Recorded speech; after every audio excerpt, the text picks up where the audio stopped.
An old man in the Panjshir Valley sadly describes the last-stand resistance fighters made against the Taliban's relentless sweep of Afghanistan. There were too many of them. Leaning against the door of a closed shop in the village of Kenj, Abdul Wajid said the group's forces massed in September at the mouth of the valley, north of the capital Kabul. The sight of dozens of armored Taliban vehicles powering through the narrow gorge is burned into his memory. There was nothing more we could do, he said.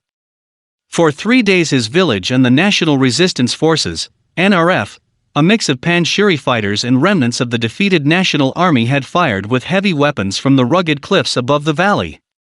The charred and twisted wrecks of more than a dozen Taliban vehicles are testimony to their intense struggle.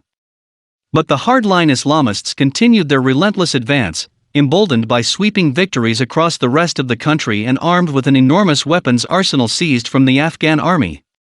"We were surprised, we did not know what to do," said one NRF fighter, who remains hidden in Panjshir. "We did not have enough weapons."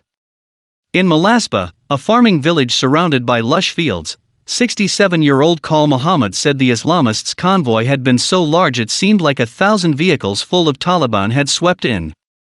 Panjshir fighters earned a legendary reputation for resistance, defending their mountain homes first from the Soviet military for a decade, throughout the following civil war, and against the first Taliban regime from 1996 to 2001.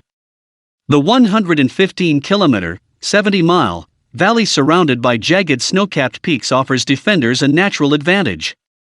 But 2 decades since the late veteran fighter Ahmad Shah Massoud led the Panjshiris to victory, the province is no longer as isolated. On August 30, the Taliban launched a multi-pronged offensive, with some residents claiming the Panjshiri fighters were outnumbered 3-1.